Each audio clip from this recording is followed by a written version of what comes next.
রাতের অন্ধকারে পল্লবীর বাতাসটা যেন আজও ভারী হয়ে আছে এক শিশুর রক্তে, এক মায়ের কান্নায় আর হাজার মানুষের জমে থাকা ক্ষোভে।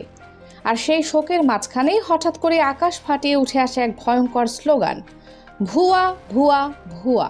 তদন্তকারী কর্মকর্তার সামনে দাঁড়িয়ে উত্তেজিত জনতা যেন আর শুধু বিচার চাইছিল না, তারা যেন রাষ্ট্রের সর্বোচ্চ ক্ষমতার দিকেই আঙ্গুল তুলেছিল।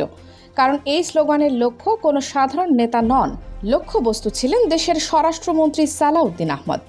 একটি নিষ্পাপ শিশুর রক্তমাখা ঘটনার পর যখন সাধারণ মানুষ রাস্তায় নেমে রাষ্ট্রের একজন ক্ষমতাধর মন্ত্রীকে ভুয়া বলে চিৎকার করে, তখন বুঝতে হবে রাজনীতির ভেতরে ভেতরে ভয়ঙ্কর কিছু বদলে যাচ্ছে। ক্ষমতার দাবার বোর্ডে তখন একটি হিসাব খুব পরিষ্কার হয়ে যায়। সময় দ্রুত ফুরিয়ে আসছে। বাংলাদেশের রাজনৈতিক ইতিহাসে স্বরাষ্ট্র মন্ত্রণালয়ের চেয়ারকে অনেকে বলেন অভিশপ্ত মসনদ। এই চেয়ারে যেই বসেছেন শেষ পর্যন্ত তাকেই জনগণের রোষের মুখে পড়তে হয়েছে। আওয়ামী লীগের সময় সাহারা খাতুন, মহিউদ্দিন খান আলমগীর, পরে আসাদুজ্জামান খান কামাল, সবাই একসময় জনপ্রিয় ছিলেন, কিন্তু দায়িত্বে এসে আইন শৃঙ্খলা পরিস্থিতি সামাল দিতে ব্যর্থ হয়েছেন। তার থেকেও বড় কথা, মানুষের দুঃখ কষ্টের সময় তাদের কিছু বক্তব্য জনগণের কাছে নির্মম, বিচ্ছিন্ন আর অসংবেদনশীল বলে মনে হয়েছে। ফলাফল জনগণের ক্ষোভ, ব্যঙ্গ, ট্রল, অবিশ্বাস। কিন্তু রাজনীতির পর্যবেক্ষকরা বলছেন সালাউদ্দিন আহমেদের ক্ষেত্রে ঘটনাটা যেন আরও দ্রুত ঘটছে। মাত্র কয়েক মাসের মধ্যেই তিনি যেভাবে সাধারণ মানুষের বিরক্তি আর ক্ষোভের কেন্দ্রে চলে এসেছেন, সেটি সাম্প্রতিক বাংলাদেশের রাজনীতিতে এক বিরল ঘটনা। অথচ এক সময় এই মানুষটিকে বিএনপির সবচেয়ে মেধাবী, তুখোড় আর কৌশলী নেতাদের একজন হিসেবে দেখা হতো। দীর্ঘ 17 বছর দেশের বাইরে কাটানোর পর ছাত্র জনতার আন্দোলনের উত্তাল সময় শেষে তিনি যখন দেশে ফিরলেন, বিএনপির নেতা কর্মীদের মধ্যে নতুন আশার জন্ম হয়েছিল। রাজনৈতিক অঙ্গনে তখন গুঞ্জন উঠেছিল, যদি কোনো কারণে তারেক রহমান দেশে ফিরতে দেরি করেন, তাহলে হয়তো ভবিষ্যতের প্রধানমন্ত্রী হিসেবেও উঠে আসতে পারেন সালাউদ্দিন আহমেদ। কারণ তার প্রশাসনিক অভিজ্ঞতা, কূটনৈতিক বোঝাপড়া আর রাজনৈতিক বুদ্ধিমত্তা নিয়ে তখন ছিল ব্যাপক আলোচনা। কিন্তু সেই মানুষটি আজ কেন পল্লবীর রাস্তায় দাঁড়িয়ে মানুষের ভুয়া ভুয়া স্লোগানের মুখোমুখি? রাজনৈতিক বিশ্লেষকদের মতে এই পতনের পেছনে রয়েছে কয়েকটি বড় কারণ। প্রথমত, জুলাই গণ আন্দোলনের পর যে নতুন রাজনৈতিক সংস্কারের দাবি উঠেছিল, সেটিকে গুরুত্ব না দেওয়ার অভিযোগ উঠেছে তার বিরুদ্ধে। অনেকের মতে সাধারণ মানুষের আবেগ আর প্রত্যাশাকে তিনি যথেষ্ট গুরুত্ব দেননি। দ্বিতীয়ত, দেশের সংকটময় সময়ে যেখানে দ্রুত সিদ্ধান্ত আর কার্যকর সংস্কার প্রয়োজন ছিল, সেখানে তিনি অতিরিক্ত ধীর এবং কঠোর প্রশাসনিক অবস্থানে থেকেছেন। এতে হতাশ হয়েছে তরুণ সমাজের একটি বড় অংশ। তৃতীয়ত, সমালোচকদের নিয়ে তার কিছু কটাক্ষপূর্ণ মন্তব্য মানুষের মধ্যে নেতিবাচক প্রতিক্রিয়া তৈরি করেছে।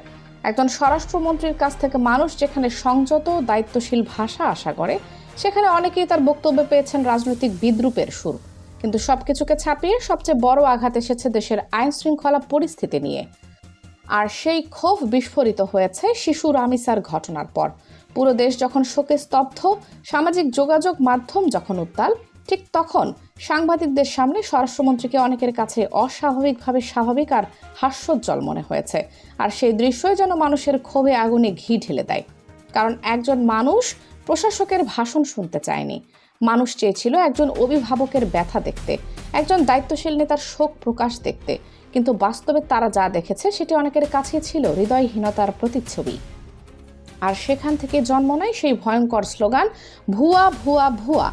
এখন প্রশ্ন উঠছে, কেন এমন আচরণ, কেন এত বিতর্ক?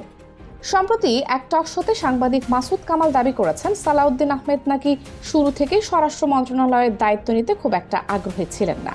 তার ঘনিষ্ঠ মহলের ধারণা, তিনি হয়তো আরও প্রভাবশালী কোনো নীতি নির্ধারণী দায়িত্ব আশা করেছিলেন। ফলে এই অত্যন্ত সংবেদনশীল মন্ত্রণালয়ে তার মনোযোগ কখনোই পুরোপুরি ছিল না।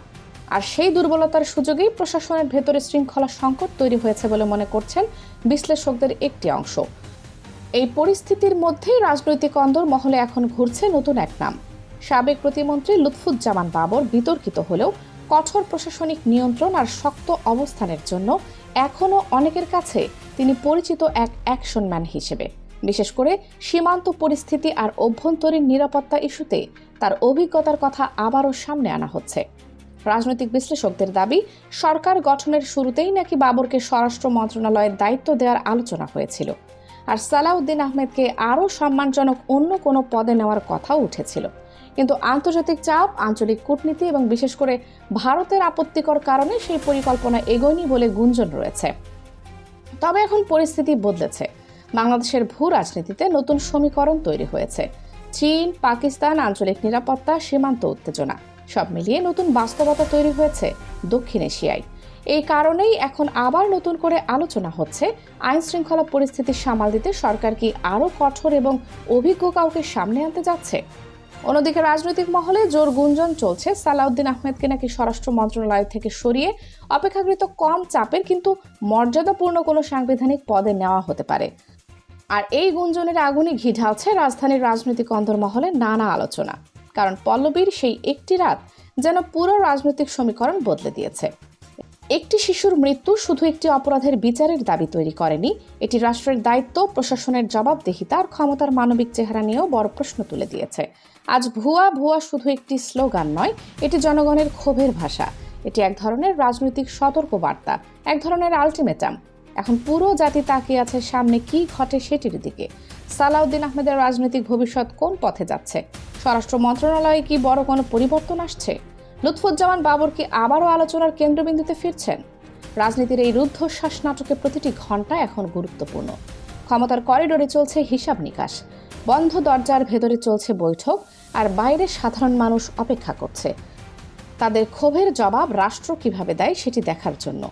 কারণ ইতিহাস বলে, জনগণের কান্নাকে যারা ছোট করে দেখে শেষ পর্যন্ত রাজনীতির মঞ্চ তাদের কাউকেই ক্ষমা করে না।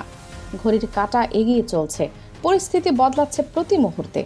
আর বাংলাদেশের রাজনীতিতে হয়তো খুব শিগগিরই বাজতে চলেছে আরেকটি বড় পরিবর্তনের সাইরেন। কানিজ ফাতেমা, সোমা, 0 টিভি।